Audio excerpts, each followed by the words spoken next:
आइए जानते हैं कैसा रहा वर्ष 2024। भारतीय अंतरिक्ष अनुसंधान संगठन यानी इसरो द्वारा मिशन एक्सपोसैट लॉन्च किया गया। एक्सपोसैट अंतरिक्ष की घटनाओं द्वारा उत्सर्जित एक्सरे और पृथ्वी कक्षा से उनके ध्रुवीकरण का अध्ययन करेगा। भारत सरकार द्वारा राष्ट्रपति के अनुमोदन से संविधान के अनुच्छेद 280(1) का अनुसरण करते हुए 16वें वित्त आयोग का गठन किया गया। विराट कोहली को वर्ष 2023 के लिए ओडीआई में आईसीसी पुरुष one day cricketer of the year का अवार्ड दिया गया। खेलो इंडिया शीतकालीन खेल 2024, जिसका आयोजन केंद्र शासित प्रदेश लद्दाख में पहली बार किया गया, इसका शुभंकर एक हिम तेंदुआ था, ऋतु बाहरी, जिन्हें उत्तराखंड उच्च न्यायालय की पहली महिला मुख्य न्यायाधीश के रूप में नियुक्त किया गया। फ्रांस ने अपने संविधान में गर्भपात के अधिकार को शामिल किया। ऐसा करने वाला वह दुनिया का पहला देश है। विमेंस प्रीमियर लीग 2024 के फाइनल में रॉयल चैलेंजर्स बेंगलुरु ने दिल्ली कैपिटल को हराकर WPL 2024 का खिताब जीता। वित्त मंत्रालय द्वारा PS दिनेश कुमार को 4 साल के लिए प्रतिभूति अपीलीय न्यायाधिकरण यानी SAT का पीठासीन अधिकारी नियुक्त किया गया।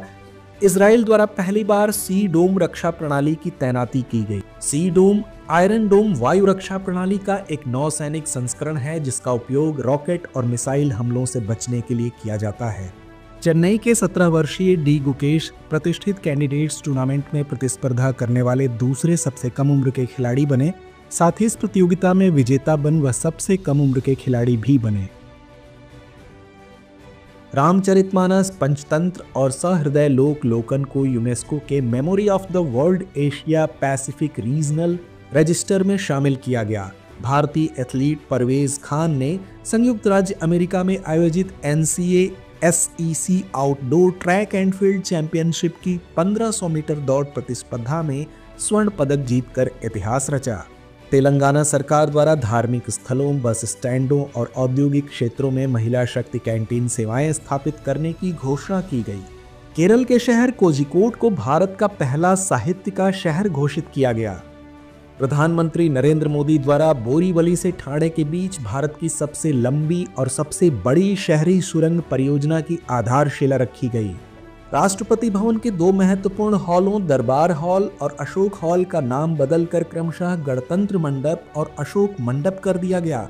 वर्ल्ड बैंक द्वारा अमेजन में पुनर्वनीकरण प्रयासों में तेजी लाने के लिए दुनिया का पहला कार्बन रिमूवल बॉन्ड जारी किया गया।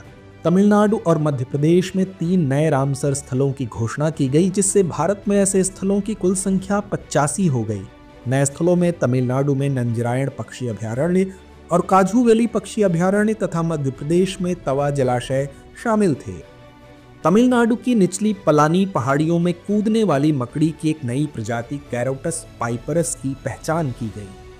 लद्दाख जास्कर महोत्सव का 9वां संस्करण लद्दाख में मनाया गया, जिसमें जास्कर के विभिन्न क्षेत्रों से पारंपरिक जातीय सांस्कृतिक समूहों को अपनी अनूठी सर्दी प्रतिरोधी वेशभूषा दिखाने के लिए एक मंच प्रदान किया गया। संग्राम सिंह महज 1 मिनट 30 सेकंड में मुकाबला जीतकर मिक्स्ड मार्शल आर्ट जीतने वाले पहले भारतीय पुरुष पहलवान बने। बोडो जौ ग्वारन, मैबरा जौ बिडवी और बोडो जौ गिशी, जो कि असम में चावल से बनी बियर की एक वेरिएंट है, को GI टैग प्रदान किया गया। प्रधानमंत्री नरेंद्र मोदी द्वारा बंजारा समुदाय की समृद्ध विरासत के संरक्षण हेतु महाराष्ट्र के वाशिन पोहर देवी में बंजारा विरासत संग्रहालय का उद्घाटन किया गया। असमिया में बनी शॉर्ट फिल्म जुन्योटा शून्य को सर्वश्रेष्ठ लघु फिल्म 30 मिनट की अवधि की यह फिल्म है का पुरस्कार दिया गया। यह HM प्रोडक्शन द्वारा निर्मित और नबापन डेका द्वारा निर्देशित है। जापान द्वारा दुनिया का पहला लकड़ी से बना उपग्रह लिग्नोसैट अंतरिक्ष में प्रक्षेपित किया गया। नाइजीरिया द्वारा प्रधानमंत्री नरेंद्र मोदी को अपना दूसरा सर्वोच्च राष्ट्रीय पुरस्कार grand commander of the order of the niger प्रदान किया गया, जिससे वह महारानी एलिजाबेथ के बाद यह सम्मान पाने वाले दूसरे विदेशी गणमान्य बने। 55वें भारतीय अंतर्राष्ट्रीय फिल्म महोत्सव में बॉलीवुड अभिनेता विक्रांत मैसी ने पर्सनालिटी ऑफ द ईयर का पुरस्कार जीता। गुजरात के बनासकांठा के सुईगाम तालुका का मसाली गांव भारत का पहला सीमावर्ती सौर गांव बना।